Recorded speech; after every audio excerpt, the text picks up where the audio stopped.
자, 이번 시간에는 FAT 1급 지난 8월 20일 토요일날 시행됐던 기출문제 제54회고요. 지금 여기 보시는 바와 같이 예전에는 재무회계 문제가 10문제였었고 부가가치세가 이론 문제로 5문제가 나왔었는데요. 지금 15문제에서 여기 10문제로 좀 줄어들면서 재무회계 문제는 7문제, 부가가치세 문제는 여기 3문제로 이렇게 축소가 됐습니다. 요 해당되는 전 이론 문제 갖고서 한번 하나하나 문제를 풀어보도록 할게요.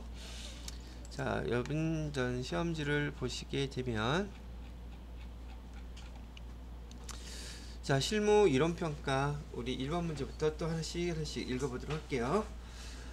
다음 중 회계정보 이용자에 따른 재무회계 정보 제공 목적이 흔히 많이 나온다고 말씀을 드렸었던 것도 나왔네요.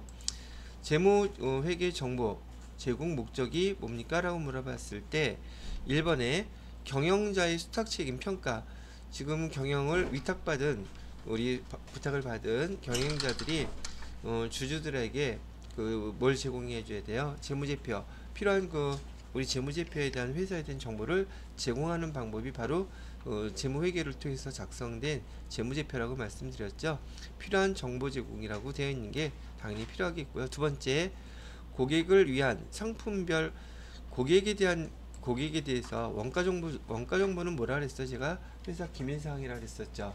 이거는 재무회계 목적이 아니라 원가 또는 관리회계 목적이기 때문에 답은 2번이 되겠습니다. 세 번째, 투자 및 신용 의사결정에 외부회계 정보 이용자들한테 제공해 주는 것이겠죠.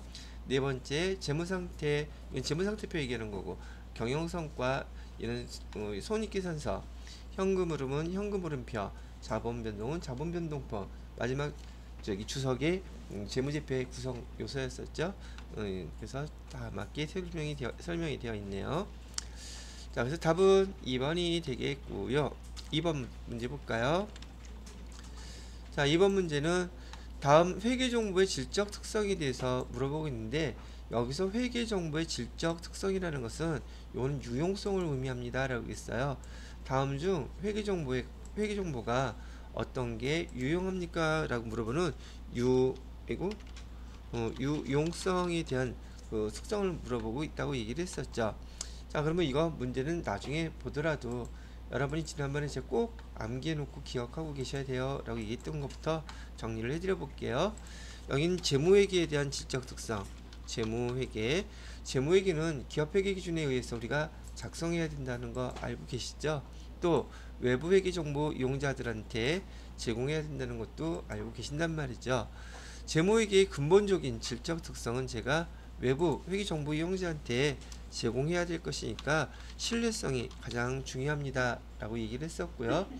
이 신뢰성을 보강하는 특성 세 가지가 있어요. 그런데 첫 번째는 여기 표현의 충실성이라는 게 있다고 그랬었고, 두 번째로는 검증 가능성, 세 번째로는 중립성, 이 세 가지가 보강적인 특성이에요. 뭐를 보강하는? 신뢰성이라는 거를 갖다가 우리가 보강하는 특성 세 가지가 있답니다. 얘기해 드렸던 거고요. 여기 오른쪽에다가는 우리 관리회계에 대한 거, 관리회계, 제가 예를 들어 드렸을 때는 우리 회사의 경영진이나 우리 회장님 생각하라고 그랬었죠. 가장 중요한 회계정보의 유용성은 경영진한테 목적에 맞는 목적 적합성이 가장 근본적으로 중요한 적합성, 이게 중요한 근본적인 질적 특성이에요 라고 해드렸고, 얘도 마찬가지로 이 목적 적합성을 보강할 수 있는 질적 특성이 세 가지가 있는데, 첫 번째로는 여기 예측 가치가 있어야 된다고 해드렸고요. 두 번째로는 피드백 가치가 있어야 돼요. 마지막 세 번째로는 시간에 맞게 적시성 제대로 갖다가 줘야지 됐습니다 라고 하는 거, 기본적으로 이걸 암기하고 계셔야 되고, 얘가 회계정보의 질적 특성 대표적인 거라고 했었죠. 또 하나 더 그냥 얘기를 한다면 이 두 가지에 다 공통되는 게 있어요. 얘는 뭐라 그랬냐면 비교 가능성이라는 것은 재무회계가 됐던 관리회계가 됐던 질적 특성 양쪽에 다 포함되는 항목들이에요 라고 얘기를 한다는 얘기죠. 자, 이 기준으로 다시 한번 옳은 것만 골라버리잖아요. 자, 매출 채권에 대한 대손 충당금을 설정하는 것, 목적 적합성을 고려한 것이다. 이건 여러분들이 이해하기가 조금 지금 현재로서는 어려워요. 왜냐하면 지금 얘가 대부분 세무이급에서 많이 물어보는 형태의 문제인데요. 근데 조만간 다음 주, 다다음 주 계속 설명이 들어가야 될 거니까 지금 잘 이해를 해주세요. 이 목적 적합성이라고 얘기하는 것은 지금 금액으로 돈으로 먼저 한번 따져볼게요. 현재 가치에 가장 가까운 방법이에요. 즉 그게 무슨 말이냐면은 지금 거기 이거 그렇게 설명은 못 알아듣겠다. 자, 세무 2급에 나올 얘기긴 한데 설명을 할 테니까 들어보세요. 자, 우선 제가 토지를 갖고 한번 예를 들어 볼게요. 토지는 유형자산이고요. 우리가 얘를 갖다가 10년 전에 지금 예를 들어서 10만원 주고 이렇게 샀거든요. 그럼 이거 취득을 했을 때 기업회계 기준에 따라서 여기 토지에 관련된 모든 그 다음에 증빙서류는 완벽하게 구비가 되어 있었겠죠. 즉 이 거래에 대한 신뢰성은 되게 높죠. 모든 정보가 어디에 따라서 기업회계 기준에 따라서 모든 증빙서류들을 다 구비해 놨단 말이죠. 그 다음에 그대로 회계 처리를 했어요. 자, 근데 지금 10년이 지난 지금 토지를 갖다가 제가 현재 재평가를 해봤더니 재평가를 했더니 얘가 지금 50만원짜리가 이렇게 되어 있는 거예요. 오케이? 자, 50만원짜리 지금 근데 우리 재무상태표는 얼마짜리로 기록되어 있어요? 10년 전인 10만원짜리로 기록이 되어 있단 말이죠. 자, 기억해봐요.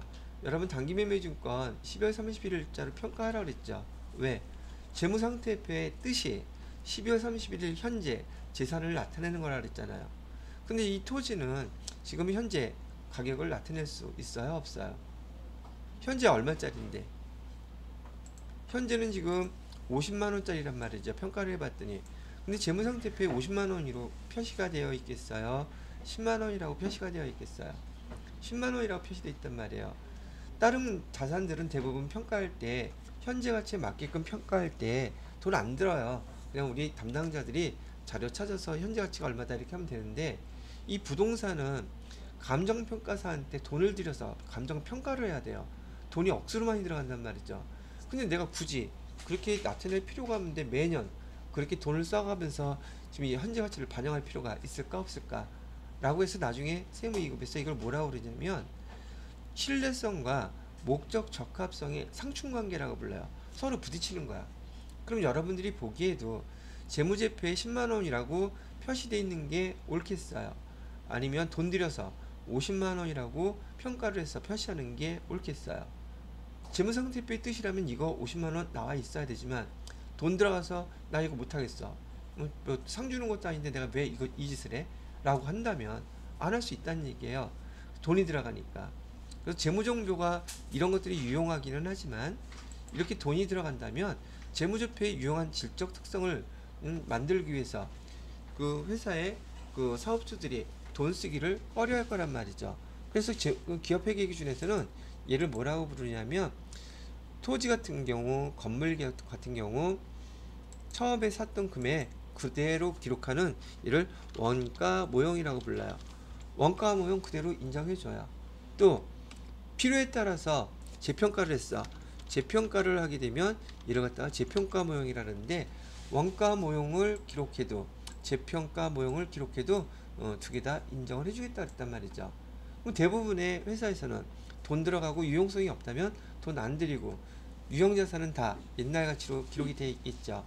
그래서 요걸 기준으로 했을 때 10년 전에 기록되어 있던 이 원가 모형은 신뢰성이 상당히 높죠. 그렇지만 여기 재평가되어 있는 이 금액 있잖아요. 이 재평가 현재 가치에 가까울수록 걔는 목적 적합성이라고 불러요. 재무상태표의 목적이 뭐예요? 현재 재산가치잖아요. 어떤 게 목적이 더 가까워요? 옛날 게 가까워요? 얘가 가까워요? 재평가한 금액이 더 가깝죠. 그래서 앞으로 기억하실 때요. 목적 적합성은 금액으로 따졌을 때 공정가치, 현재가치 가장 근사한 것을 목적 적합성이 높다. 이렇게 평가를 하는 거예요. 표현할 때. 요 하나만 갖고 일단 기억을 해보시고요. 자, 그럼 매출채권 전 알아들으셨으면 매출채권에 대한 대손충당금은요. 지금 실제로 우리가 매출채권 1000만원이 있는데 지금 대손충당금을 설정하게 되면 장부가액이 나오죠. 장부가액은 현재가치에 가깝죠. 실제로 못 받는 건 추정해서 빼버렸잖아요. 그죠? 실제로 받을 수 있고 현재가치에 가까우니까 신뢰성이 높은 거겠어요? 목적 적합성이 높은 거겠어요? 이게 그래서 목적 적합성이 높은 거예요. 이해되시겠어요? 두 번째, 재무제표 정보가 정보 이용자의 의사결정에 차이를 가져올 수 있다면 그 정보는 목적 적합한 정보이다. 지금 현재 가치를 반영하고 있잖아요. 이것도. 그죠? 현재 가치를 반영하고 있다면은 얘는 지금 목적 적합성이 있다고 봐야 되는 정보라는 뜻이겠어요? 아니면은 신뢰성이 높다고 봐야 되는 뜻이겠어요? 얘도 목적 적합한 거예요. 현재 가치를 지금 결정해야 되잖아. 그죠? 그래서 재무제표 정보가 정보 이용자의 의사 결정에 차이를 가져올 수 있다면 그 정보는 중요한 정보고 그 정보는 목적 적합하다. 투자자가 이 볼을 목적이 뭐냐는 거예요. 선택을 할 수 있어야 되잖아요. 의사결정을 할 수 있어야 되잖아. 그럼 그 목적에 적합하다. 이렇게 본다는 얘기예요. 이해되셨는지요? 그 다음에 세 번째, 회계정보를 미래 재무정보 예측에 활용하려면 신뢰성은 지금 여기 미래 재무정보 예측이라 그랬죠. 미래 정보. 얘는 과거 정보고 얘는 미래 정보죠. 어느 쪽 걸 얘기해야 되겠어요? 신뢰성이 아니라 목적 적합성이 더 같이 해야 된다. 그 다음에 목적 적합성이 높은 정보는 신뢰성도 항상 높다. 이 두 개가 다 높을 수는 없어요. 한쪽이 더 우위가 반드시 있어요. 그래서 해당되는 답은 일단 가 하고 난데 이 문제 아마 보셨을 때 문제 답 찾기는 무지하게 어려웠을 거예요. 아마 이거 정답률이 무지무지 많이 떨어질 거라고 보입니다. 여러분들한테 FAT 1급 정도 수준에서는 난이도가 상당히 어려운 문제입니다. 아시겠죠? 그래서 답은 가하고 난데 지금 이거 하나만 기억하시면 여러분 이거는 기억하시라고 얘기했었죠. 이게 아니더라도 이 말뜻을 알아들으려면 기본적으로 이런 용어를 알고 계셔야지 돼요. 되셨나요? 이렇게 설명해 드리고 잠깐 쉬었다가 계속 설명을 해 드리도록 하겠습니다. 자, 다음 문제 3번을 보시게 되면 매출 채권 얼마냐고 물어보고 있네요. 매출 채권을 보아하니 상품 1000개 개당 5,000원에 판매하고 판매했다 그러면 지금 1000개 곱하기 5,000원 이렇게 하게 되면은 500만원 나오겠네요. 그죠? 판매했다 그랬으니까 대변에 뭐라고 써야 될까? 이거 써볼게요. 대변에다가 우리가 상품 매출 500만원 이렇게 써야 될 것이고요. 그 다음에 약속어음으로 200만원을 받았대요. 그럼 받으러음이 되겠죠? 그래서 차변에다가는 받을 어음 200만원은 그 중에서 받아 챙겼는데 나머지 2개월에 받기로 했다 그러면은 잔액은 뭐가 되겠어요? 외상 매출금 300만원 이렇게 나오겠죠? 근데 여기 상품을 매출했는데 운반비를 현금으로 지급했다면 우리 앞에서도 계속 나왔던 문제죠. 매출과 관련돼서 운반비가 발생되게 되면 얘는 운반비라고 하는 계정으로 별도로 쓰기로 했었잖아요. 얘를 갖다가 분개를 한다면 여기 이어서 현금은 5만원이 이렇게 나왔을 거고요. 그 다음에 운반비는 판관비 계정으로서 여기다가 비운 계정으로 운반비 그래서 5만원 이렇게 별도로 써주면 되는 거예요. 근데 여기서 매출 채권이 얼마냐고 물어봤잖아요. 그럼 여러분이 이걸 분기를 갖다가 빨리 해봐도 좋고 반복이 몇 번 연속해서 반복되다 보면 얘가 금방 이해가 될 거란 말이죠. 그래서 받으러움하고 외상매출금 이 두 가지가 우리 매출채권인 건 알고 계시죠? 답은 얼마가 되겠다? 500만원 요거는 알겠다는 얘기죠. 여러분이 암기하셨던 그 계정 과목이 여러분 시험 문제, 실무에서는 그만큼 중요한 용어들이라 계속 그것만 물어봐요. 근데 여러분 기본적으로 재무상태표를 다 암기하고 계시니 이런 문제만 분계만 제대로 할 줄 안다면 계정 곤란하는 건 어렵지 않죠. 근데 여기 왜 505만원 나왔어요? 이거 매입할 때 운반비는 상품, 재고자산에 포함시키지만 매출할 때 운반비는 판관비로 별도로 써준다. 요 내용 알고 있는지 아닌지 그거 물어보는 거예요. 근데 문제에서 벌써 몇 번을 봤는데 이걸 틀리면은 좀 거시기 하겠죠. 여하튼 간에 뭐 틀려도 어쩔 수 없죠. 안 틀리도록 또 연습해야지. 그래서 틀린 건 오답 체크해 놓으시고요. 꼭 머릿속에 있는 그 이해, 기억력을 갖다 싹 고쳐야 돼요. 안 그러면은 자꾸 틀려요. 자, 그래서 답은 그렇게 됐고요. 그 다음에 4번 문제 보겠습니다. 4번 문제는 2022년도 기말 재무제표에 나타난 계정 과목과 금액 일부입니다 라고 나와 있는데 손익계산서상 또 영업이익 물어보고 있죠 이거. 그죠? 그러니까 기본적인 거에 하여튼 뭐 제가 생각하나 다른 사람들이 생각하나 여러분들이 회계를 배우는 입장이라면 이건 모르면 안 된다. 지금 그 얘기하는 거잖아요. 자, 아까 썼던 대로 똑같이 한번 또 써볼게요. 매출액 손익구분 쓰라고 그랬으니까 여기 130만원이 매출액이고요. 매출 원가는 80만원이라고 나와 있네요. 그럼 여기 뺀 금액이 매출 총이익이 될 것이고 매출 총이익은 50만원 되겠네요. 자, 여기서 못 빼줘야 돼요. 판관비 빼주시면 그다음에 영업이익 나오죠. 영업이익, 지금 문제에서 영업이익 얘 물어보고 있는 거잖아요. 그럼 여기서 판관비에 해당되는 게 뭐 있는지 골라내면 되겠죠. 개발비는 얘는 비용이에요. 얘는 시당초 무형자산이니까 여기 들어가면 안 되죠. 복류생비 얘는 들어가야 되죠. 자비 상관없죠. 퇴직급여 요것도 판관비죠. 그죠? 법인세 비용은 저 밑에 영업의 비용 끝나고 나서 거기 당기순이익 계산하기 전에 거니까 판관비 두 가지만 판관비네요. 그럼 18만원이죠. 그죠? 여기 판관비는 해당되는 게 18만원 밖에 없어요. 그럼 영업이익은 얼마겠습니까? 물어보니 32만원이 영업이익이에요. 4번이 답이 되겠네요. 그죠? 그럼 이것도 계정만 알고 있으면 되게 쉬운 문제죠. 그죠? 이거 지금 이거 FAT 2급에서도 물어보고 FAT 1급에서도 물어보고 그러면 TAT 2급에서는 다 뭐 급수 올라갔을 때 안 물어볼까요? 이거? 똑같은 문제를 물어보는데 여기 안에 있는 조건들이 더 많겠죠. 그게 똑같은 문제 형태에 나오는 것들은 거의 추가로 들어간 거, 그 급수에서 추가로 들어간 거 이외에는 다 똑같아요. 그래서 여러분들한테 그만큼 중요하다고 그래서 꼭 외워놓으시라고 말씀해 드렸던 것이고요. 자, 이제 이해가 되셨으면 5번 문제도 한번 볼게요. 다음 중 자본에 대한 설명으로 옳지 않은 것은 계정인증 자본에 대한 문제가 나왔네요. 한번 보자고요. 자본은 기업의 자산에서 부채를 차감한 후 자녀 지분. 그 자본의 다른 말이라 그랬었죠.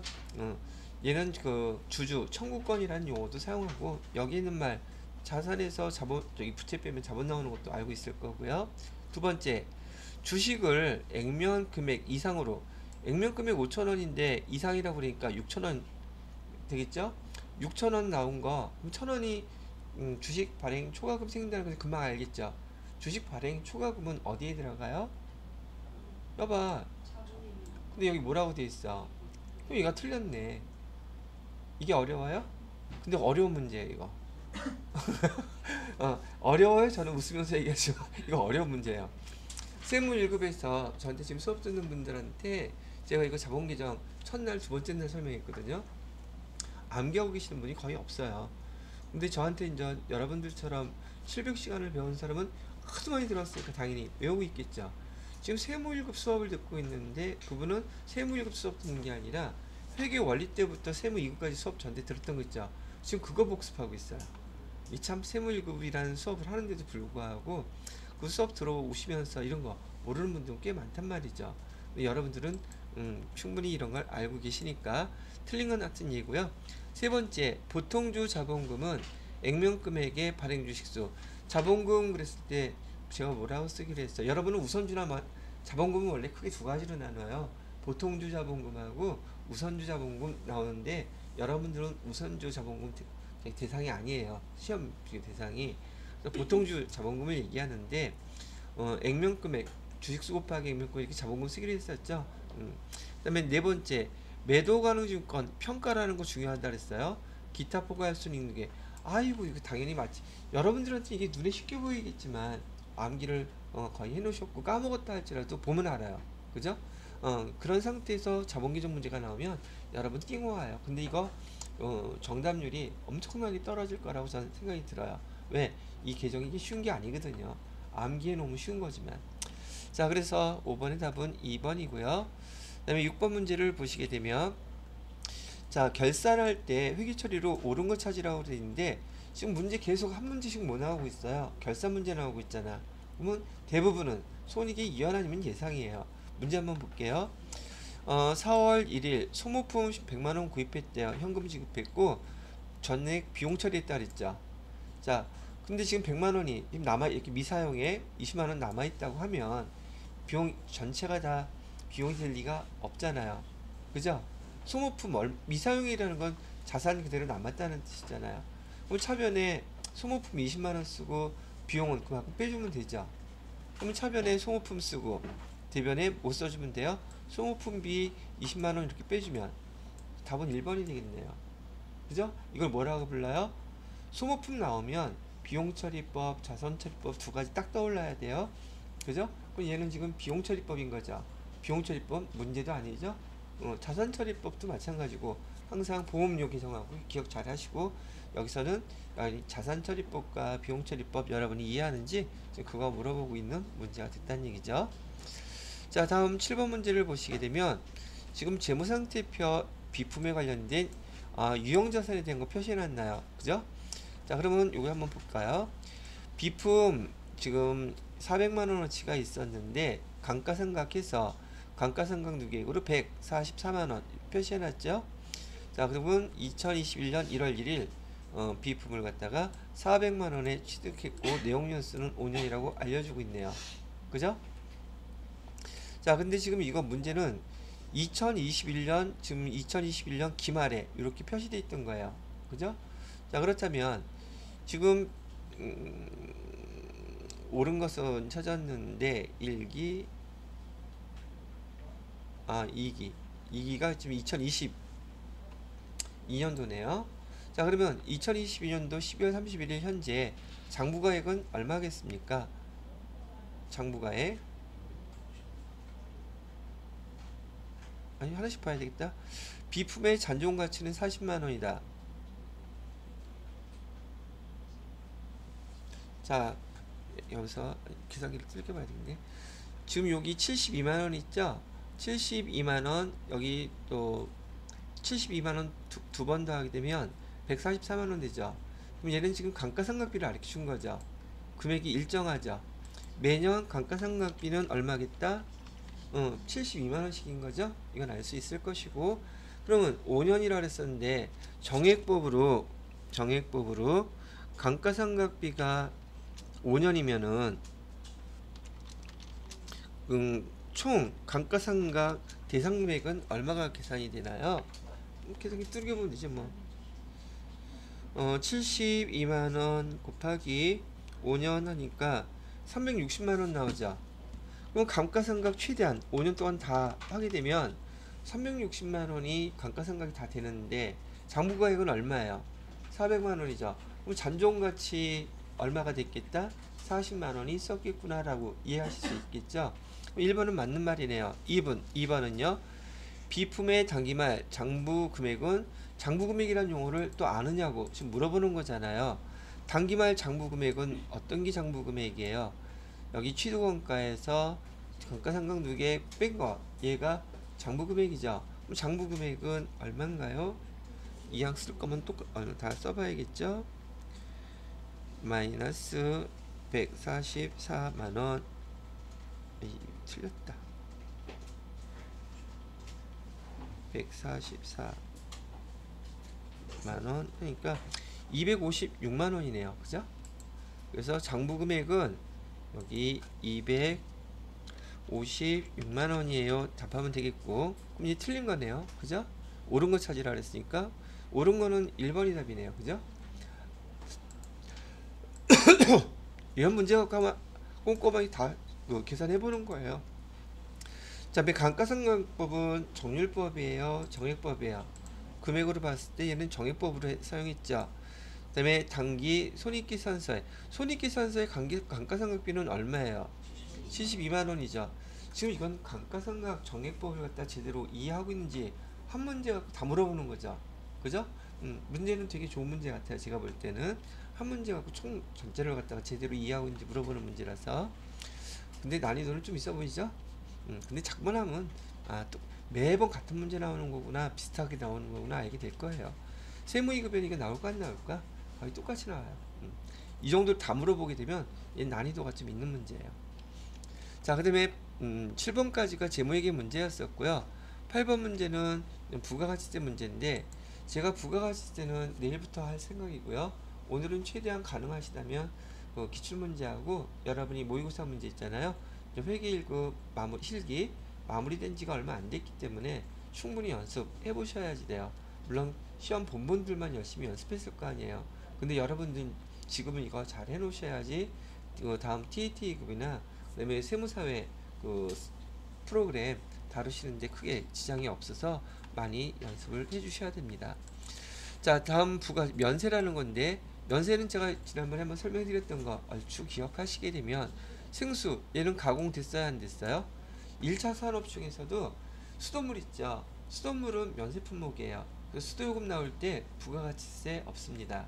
근데 1차 상품, 1차 산업에 관련된 것들이라도요, 가공이 되면 얘는 과세예요. 예를 들어서 우리가 잘 먹는 쌀이 있죠. 쌀은 면세겠어요, 과세겠어요? 면세겠죠. 근데 햇반은 과세예요. 수돗물은 제가 면세라 그랬어요. 그런데 생수는 과세예요. 자, 젖소에서 우유 뽑아갖고 서울우유에다가 납품하잖아요. 그럼 축산업에 관련돼서 유제품 젖소에서 나온 건 면세예요. 근데 거기서 쪼꼬우유로 만들면 과세예요. 흰우유는요, 색깔이 똑같으니까 면세? 걔도 과세예요. 아시겠죠? 자, 1차 산업에 관련된 모든 게 다 똑같아요. 가공이 되면 과세입니다. 아시겠죠? 그래서 면세 용역에 해당되는 것은 얘는 아니고요. 그 다음에 택시, 얘는 편의수단이죠. 교통인데 여객수단 중에서 택시는 편리함이 있기 때문에 과세입니다. 그 다음에 유아용 기저귀, 아이한테 기저귀는 없어서는 안 될 거죠. 여성들한테는 생리대예요. 그것도 없어서는 안 될 거죠. 걔네 면세 품목입니다. 그래서 답은 얘가 될 것이고요. 자, 고속철도 얘도 편의성 있죠. 속도 있죠. 네, 비싸잖아요. 그럼 과세. 비싸면 과세예요. 아시겠죠? 아침 저녁으로 여러분 출퇴근할 때 택시 타고 다니시는 분이 많다면 면세겠지만 이건 특별할 때 많대요. 그래서 과세예요. 왜냐하면 비싸잖아. 자, 구분하는 방법 이해가 되셨을 것이고, 우리 부가가치세 내일 수업하시게 되면 제가 이거 항목들에 대해서 교재에서 익혀놓고 문제 좀 풀어보시면 금방 알아보실 거라고 생각이 들어요. 자, 그 다음에 9번 문제 보도록 하겠습니다. 9번 문제는 뭔가 봤더니 일기 부가가치세 확정신고, 여기 지금 기간 나와 있어요, 안 나와 있어요? 안 나와 있죠. 그죠? 일기 부가가치세 확정신고는 몇 월부터 몇 월인가요? 그게 시험 문제 나올 일은 없겠지만 4월부터 6월까지라고 보시면 되겠고요. 부가가치세 얼마나 납부해야 돼요? 그랬는데 과세 표준이 5억 5천이래요.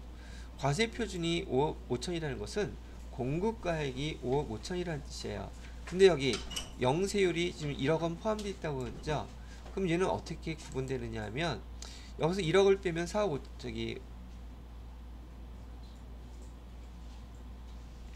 여기다가 좀 떨어뜨려서 세금 계산서 발급된 게 얼마냐면, 여기 1억을 빼게 되면 4억 5천만 원 이렇게 된단 말이고요. 그 다음에 부가세는 얼마가 되겠어요? 4,500만 원 이렇게 표시가 된 거고요. 그 그다음에 여기 영세율 해가지고서는요 영세율에 관련된 세금계산서가 1억 원 이렇게 된 거예요. 근데 여기에 뭐는 없겠어요. 세액은 영세율이니까 0 이렇게 됐겠죠. 이해됐나요? 그러면 제가 지난번에 여기서 얘기했던 과세표준이라고 얘기하는 것은 매출의 공급가액을 얘기합니다. 얘기했었죠. 얘가 과세표준이기도 하고요. 과세표준, 부가가치세에서의 과세표준은 매출 금액의 공급가액하고 같은 의미라고 제가 얘기해 드렸었어요. 이거 설명한 거고요. 이번에는 매입세액이라고 되어 있어요. 자, 매입세액은 2,100만원인데 토지 조성 관련 매입세액 100만원과 접대비 지출된 매입세액 200만원이 포함되어 있다 그랬죠. 그죠? 여기 보시게 되면 주의하셔서 보셔야 돼요. 매입세액이라고 했어요. 공급가액은 가르쳐줬어요? 안 가르쳐줬어요? 공급가액은 안 가르쳐주고 매입에 대해서 세액만 얼마를 가르쳐준 거예요? 2,100만원이라고 이렇게 가르쳐준 거란 말이에요. 자, 다른 건 말고 일단 숫자만 이렇게 써놓고 볼게요. 그러면 매출세액에서 매입세액을 빼면 부가가치세 신고 납부 해야 되겠죠. 그죠? 그런데 이 2,100만원을 그 매입세액을 다 공제해 주느냐? 여기 불공사항 있잖아요. 공제해 주지 않는 거. 그래서 여러분이 불공사항 그날 우리 실기하면서 불공사항 꼭 암기하고 계셔야 된다 그랬는데 얘는 실기가 됐던 이론이 됐던 부가세법에서는 엄청나게 중요한 항목이에요. 시험 문제 거의 안 나올 수가 없어요. 이렇게 나온단 말이죠. 자, 그러면 여기 보시게 되면 토지 관련 매입세 100만원 공제 안 해주죠. 그 다음에 접대비 매입세 공제 안 해주죠. 합쳐서 얼마를 지금 여기 매입세에서 공제를 안 해준다는 말이에요. 300만원은 안 해주겠다는 얘기잖아요. 그럼 공제받을 수 있는 매입세액은 지금 현재 얼마가 된다는 뜻입니까? 1,800만원만 공제가 가능하다는 뜻이잖아요. 그죠? 그렇게 됐으면은 여기서 4,500만원에서 1,800만원 빼면 부가가치세 납부, 신고납부해야 될 금액은 얼마가 되겠습니까? 지금 이거 물어본 거잖아요. 2,700만원 되겠죠? 3번이 답이 되는 거예요. 이렇게. 이해가 되셨어요? 세무 2급에서는 이런 문제가 더 많이 나와요. 중요하게 부가가치세 신고할 때 그 신고 납부해야 될 부가가치세액 얼마냐고 물어보는 것이 부가가치세 신고서의 최종 목적이잖아요. 그죠? 그래서 이런 내용들을 지금은 짧게 설명해 놓고 있지만 세무 2급 가시게 되면 부가가치세 신고서도 만들어 놔야 되고 계속된 이런 형태로 나올 거다라는 걸 내일 부가가치세 배우시면서 잘 정리를 해 놓으시면 될 것 같습니다. 자, 그 다음에 10번 문제 한번 볼게요. 10번 문제를 보시게 되면 부가가치세 신고 납부 환급에 대한 설명 한꺼번에 몰아서 물어보네요. 자, 일단 여기 용어가 3개 나와 있어요. 부가가치세 신고라고 되어 있죠. 부가가치세 신고는 여러분이 보셨던 부가가치세 신고서를 작성해서 제출하는 걸 말하는 거예요. 신고는. 납부는요, 그 부가가치세 신고서에 납부 환급세액이 있었죠. 그 금액을 돈 내는 거, 그게 납부예요. 그 다음에 우리 부가세 대급금이 더 많으면, 즉 매입세액이 더 많으면 환급받는다 그랬죠. 이 세 가지에 대한 설명이 돼요. 자, 1번 법인사업자는 예정신고 기간이 끝난 후 25일 이내 예정신고 기간에 대한 과세표준과 납부세액 또는 환급세액을 신고 납부해야 된다. 당연히 맞겠죠? 자, 우리 과세기간 예정신고기간이라고 하면 1기 예정도 있고 2기 예정도 있지만 그 과세기간, 즉 1기 예정이라고 한번 생각해 보세요. 1월부터 3월 여기 보시게 되면 예정신고 기간이라 그랬죠. 1기라고 얘기하면 1월부터 3월이에요. 1월부터 3월 말까지 일어난 일에 대해서 25일 끝난 후 시간이 끝난 후 신고기간이 여기는 1기 예정이라고 했다면 3월 31일에 그 신고기간이 뭐죠? 과세기간이 끝나잖아요. 자, 1호부터 며칠? 2월 25일까지잖아요. 신고납부 하라 그랬었죠. 1번은 옳게 설명을 잘 한 거네요. 자, 2번 폐업의 경우 폐업일로부터 25일 이내에 신고 납부해야 된다. 여기서도 마찬가지로요. 폐업을 했어요. 폐업을 하게 되면 폐업한 날짜부터 25일이 아니라 폐업한 날짜에 속한 달이 있죠. 항상 이게 일정하다고 기억하시면 돼요. 폐업 신고한 달, 그 달에 다음 달 25일까지예요. 폐업 신고한 날짜부터가 아니라. 지금 여기서 물어보는 건 뭘 물어보는 거냐면 부가세법에서 그냥 설명하면 더 자세히 설명해 드릴 텐데, 자 지금 이 사업자가 말이에요. 예를 들어서 05월 3일날 폐업을 했어요. 그러면 23일 폐업했으니까 그러면 05월 24일부터 25일 이내냐, 지금 이거 물어보는 거예요. 다음 날부터라 그랬으니까. 아니죠. 언제부터라 그랬어요? 폐업한 날이 속하는 그 달 마지막 날 기점으로 해서 25일이에요. 그래야지 뭔가 규칙성이 있고 똑같죠. 그렇게 기억하시란 얘기예요. 옳지 않은 것은 2번이 답이 될 거고요. 3번에 보시게 되면 영세율이 적용되는 경우에는 조기환급 받을 수 있다. 조기환급은요, 지금 우리가 돈이 매입세액이 돈이 많이 나갔어. 근데 영세율은 원래 다 공제되죠. 수출하기 위해서 내가 물건 사온 거 있잖아요. 그 매입세액도 없어요. 그러니까 그때 만약에 돈 들어간 게 있다면 빨리 환급 좀 해주세요. 돈 모자라 죽겠어요. 그게 조기환급이거든요. 조기환급도 부가가치세 신고 설명할 때 같이 얘기해 드리도록 할게요. 예, 조기환급 받을 수 있습니다. 그 다음에 4번 개인사업자는 휴업, 사업부진으로 인하여 예정신고 기간에 공급가액 또는 납부세액이 직전 과세기간에 공급가액 납부세액의 3분의 1에 미달하는 경우 예정신고 납부를 할 수 있다. 근데 여기 중요한 게 뭐냐면 여기 개인사업자예요. 제가 개인사업자는 예정신고 한다 그랬어요? 안 한다 그랬어요? 개인사업자나 영세 법인사업자는 예정신고하지 않습니다. 확정신고만 해요. 근데 왜 그러냐면 그 예정신고 기간에 국세청에서 직전 연도에 냈던 거 있었잖아요. 거기에 50% 반을 갖다가 그냥 부과를 해버려요. 고지를 해준단 말이죠. 그러면 뭐 내가 계산할 필요 없이 고지서 날라오면 납부만 하면 되잖아. 근데 그게 금액이 얼마라고? 직전에 냈던 거의 반이에요. 근데 나 이번에 코로나 때문에 장사 더럽게 안 됐어. 근데 반 날라오면 나 지금 내일 저희가 안 돼. 3분의 1밖에 지금 난 못 벌었어. 그러면 반 부가세 내라고 오면은 난 손해겠죠. 그러니까 난 지금 3분의 1밖에 코로나 3분의 1 고사하고 4분의 1도 안 돼서 지금 문 닫게 생겼는데 뭐 이제 부가세 낼 여력이 있겠어요, 없겠어요? 예정 신고 안 해도 되지만 이런 경우에는 그 개인 사업자랄지라도 저기 예정 신고해서 나 돈 지난번보다 못 벌었기 때문에 부가세 그만큼 못 내요. 할 수 있다는 얘기예요. 이해가 되셨죠? 오케이. 답은 아까 얘기해 드렸고요. 자, 이렇게 해서 FAT 1급에 대한 저기 이론 문제 10문제 한번 쭉 풀어봤어요. 이 비대면 시험에 관련돼서 뭐 내용은 거기다 싶은데 이런 이론에 대한 문제는 있잖아요. 여러분들 이 비대면 뿐만이 아니라 지난번 회차들의 그 기출 문제들 있죠. 그거 풀어보셔도 상관없어요. 연습할 때는. 이해되시겠죠? 예, 일단 이론에 대한 설명은 여기서 마무리하도록 하겠습니다.